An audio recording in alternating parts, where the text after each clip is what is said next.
الحمد لوليه كما يحب ويرضى والصلاة والسلام على نبيه المرتضى وعلى آله وأصحابه أولياء الهدى أما بعد فأعوذ بالله من الشيطان الرجيم بسم الله الرحمن الرحيم يا أيها الذين آمنوا اتقوا الله وكونوا مع الصادقين صدق الله العظيم اعظم بمنی بے سرو ساما مدد قبل دی مدد کعبہ امام مدد قادریجم نعرہ یا غوث اعظم نی زنم بمز شیخ احمد رضا خان قطب عالم نی زنم سنت پر بریلی کا بڑا احسان ہے، اس لیے سب کی نظر میں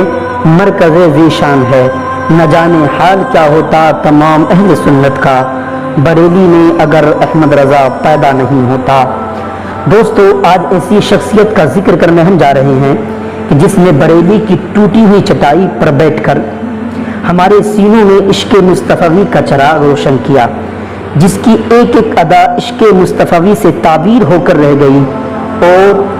حضور صلی اللہ علیہ وسلم سے اس شخصیت کا عشق کا عالم یہ تھا کہ جب بھی مطلقاً لفظ عاشق بولا جاتا ہے ہمارے حاشیے ذہن میں سب سے پہلے اسی کا نام آتا ہے، جسے ہم دنیائے عشق و محبت کا امام اور فکر و فن کا شہنشاہ کہتے ہیں۔ معتمدین عرب و عجم نیز عوام و خاص جسے اعلیٰ حضرت تاجدار اہل سنت مجدد دین ملت امام احمد رضا قادری محدث بریلوی کے نام سے یاد کرتے ہیں۔ اس تاریخ ساز شخصیت نے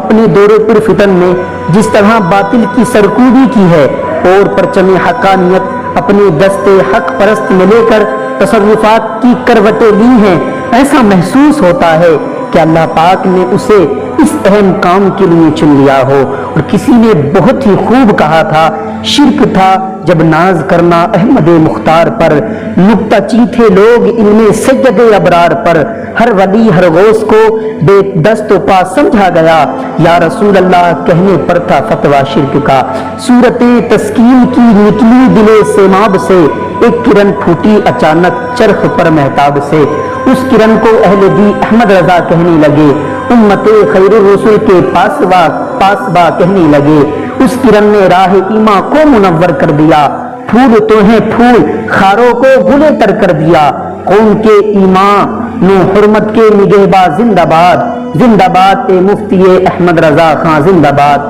ابر رحمت تیری مرکت پر بہر باری کرے، حشر تک شان کریمی ناز برداری کرے، فنا کے بعد بھی ہے باقی شان رہبری تیری، خدا کی رحمتیں ہو اے امیر کارواں تجھ پر۔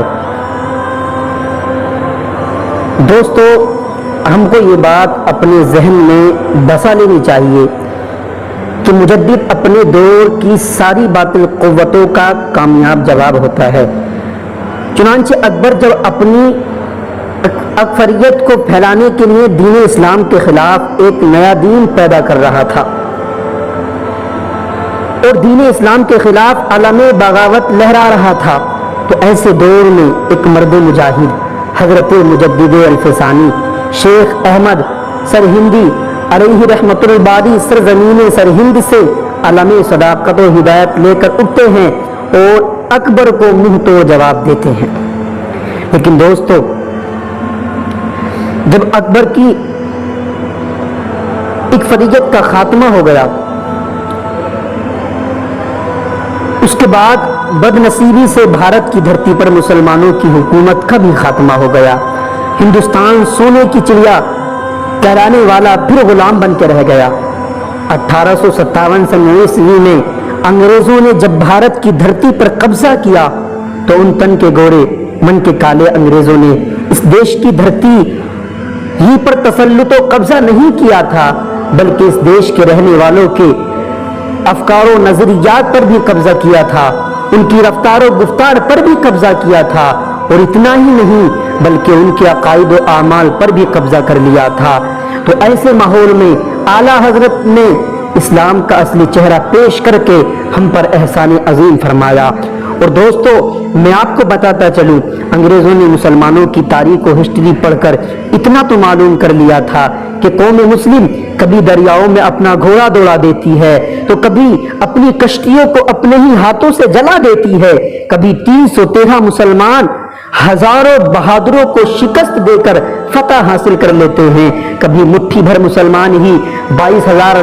لشکر جرار کا ڈٹتے مقابلہ کر کے اسلام کا چراغ روشن کر دیتے ہیں۔ چنانچہ مسلمانوں کی کامیابی اور شان و شوکت دیکھ کر باطل اقوام حیران و پریشان ہو گئی کہ نہ جانے مسلمان کے پاس وہ کون سی قوت ہے کہ جس کے سامنے ساری مادی طاقتیں مفلوج و مردود ہو کر رہ جاتی ہیں۔ آخرکار انگریز قوم نے سچے مسلمانوں کی زندگی کا بغور مطالعہ کیا تاکہ پتہ چل سکے کہ مسلمانوں کے پاس وہ کون سی طاقت ہے جو ان کی مدد کر رہی ہے، جس کی وجہ سے یہ لوگ موت کو حیات، فنا کو بقا اور مرنے کو زندگی تصور کرتے ہیں۔ آخرکار وہ لوگ اس نتیجے پر پہنچے کہ مسلمان قوم کو اپنے رسول پاک علیہ تحیت و ثنا سے بے پناہ عقیدت و محبت ہے اور ان کے نام پر مر مٹنے کو حیات جاویدانی سمجھتے ہیں۔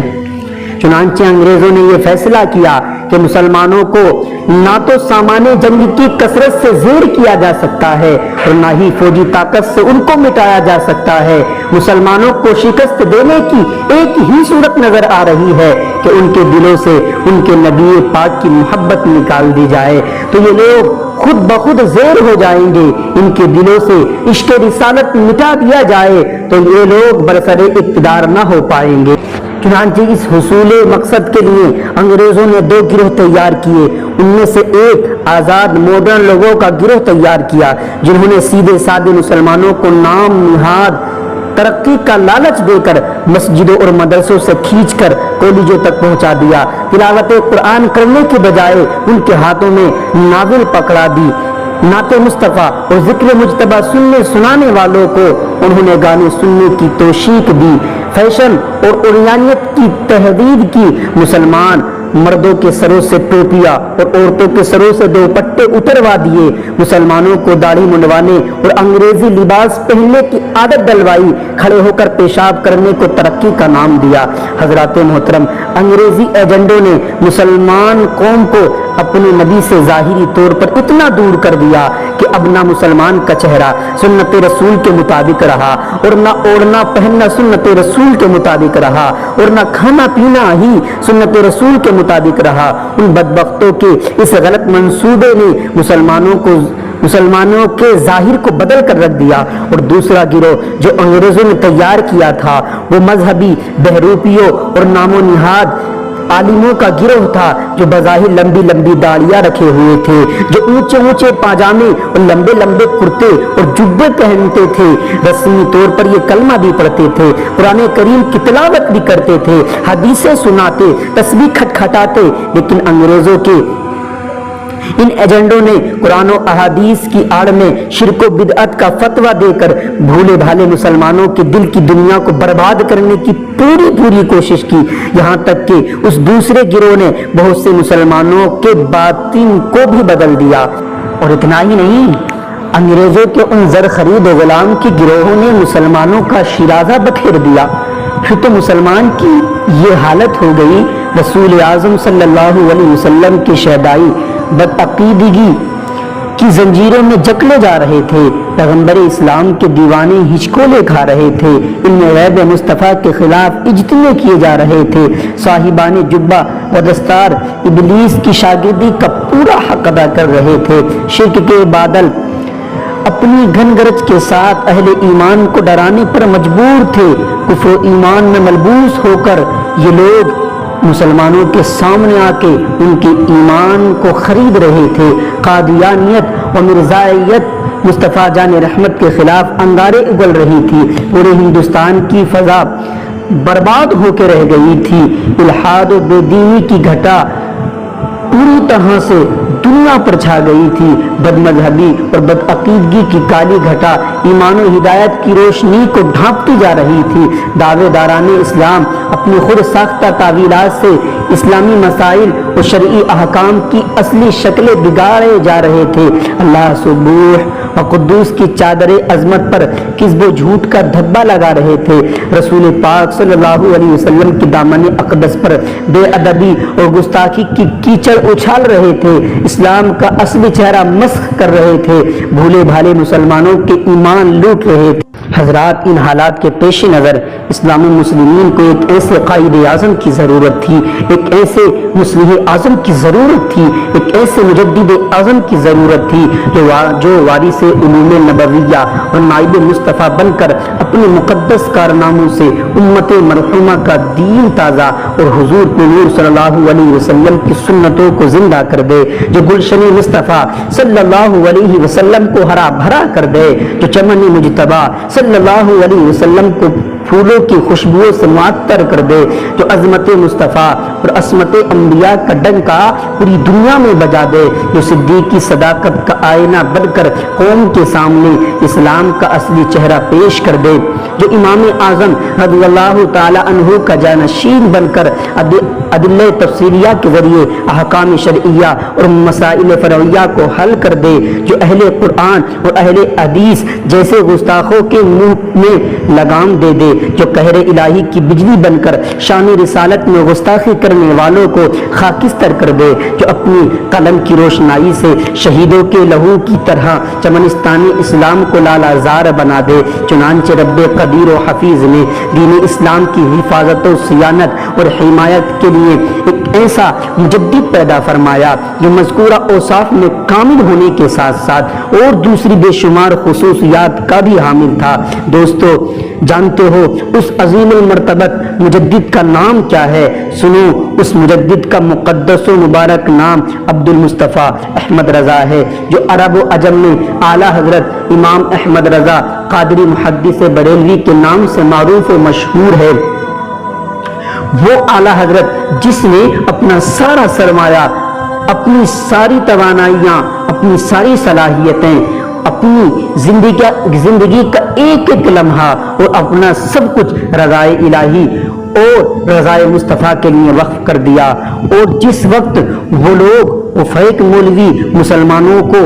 بھڑکا رہے تھے، مسلمانوں سے کہہ رہے تھے کہ جس کا نام محمد یا علی ہے وہ کسی چیز کا مالک و مختار نہیں ہے، نبی بھی ہمارے مثل ایک بشر ہیں، ان کو اپنا مشکل کشا نہ سمجھنا، مصیبت و پریشانی کے وقت رسول اللہ اور اولیاء اللہ سے مدد طلب نہ کرنا، ان کے دربار کی زیارت کی نیت کر کے سفر نہ کرنا، میلاد شریف نہ پڑھنا، قیام نہ کرنا، ان کو حاضر و ناظر نہ جاننا، وہ تو دیوار کے پیچھے کا بھی علم نہیں رکھتے۔ نعوذ باللہ من ذالک۔ ان بدعقیدوں نے کہا کہ حضور صلی اللہ علیہ وسلم کا میلاد منانا شرک ہے، لیکن ہمارے اعلیٰ حضرت نے فرمایا تم کہتے ہو نبی کا میلاد منانا شرک ہے۔ اعلیٰ حضرت نے فرمایا حشر تک ڈالیں گے ہم پیدائش مولا کی دھوم، مثل فارس نجد کے قلعے گراتے جائیں گے، خاک ہو جائیں عدو جل کر مگر ہم تو رضا، دم میں جب تک دم ہے ذکر ان کا سناتے جائیں گے۔ اور فرماتے ہیں ان دشمنان مصطفیٰ کا عقیدہ، یہ لوگ یہ عقیدہ رکھتے تھے کہ نماز میں حضور کا خیال آ جائے تو یہ گناہ ہے، وہ نماز نہیں ہوتی ہے، لیکن ہمارے اعلیٰ حضرت نے ہم کو یہ عقیدہ دیا کہ جس نماز میں حضور کا خیال نہیں آتا وہ نماز نہیں ہوتی، بلکہ اعلیٰ حضرت نے تو یوں فرمایا ثابت ہوا کہ جملہ فرائض فروع ہیں، اصول بندگی اس تاجور کی ہے، ذکر خدا جو ان سے جدا چاہو نجدیو، واللہ ذکر حق نہیں کنجی سکر کی ہے۔ ان وقتوں کو مسلمانوں کو ایسا سبق پڑھانے کے لیے اعلیٰ حضرت نے بہت اچھا سبق سکھایا، اور ایسا سبق سکھایا کہ آج تک وہ لوگ اعلیٰ حضرت کو اچھی طرح سے جانتے ہیں اور اعلیٰ حضرت سے اچھی طرح سے واقف ہیں۔ اعلیٰ حضرت کے ایسے ایسے کارنامے ہیں، ہم پر ایسے ایسے احسان عظیم ہیں کہ ہم ان کو شمار کریں تو ہم شمار نہ کر پائیں، بلکہ ہم تو یہی کہیں گے اعلیٰ حضرت کے بارے میں نہ جانے حال کیا ہوتا تمام اہل سنت کا، بریلی میں اگر احمد رضا پیدا نہیں ہوتا۔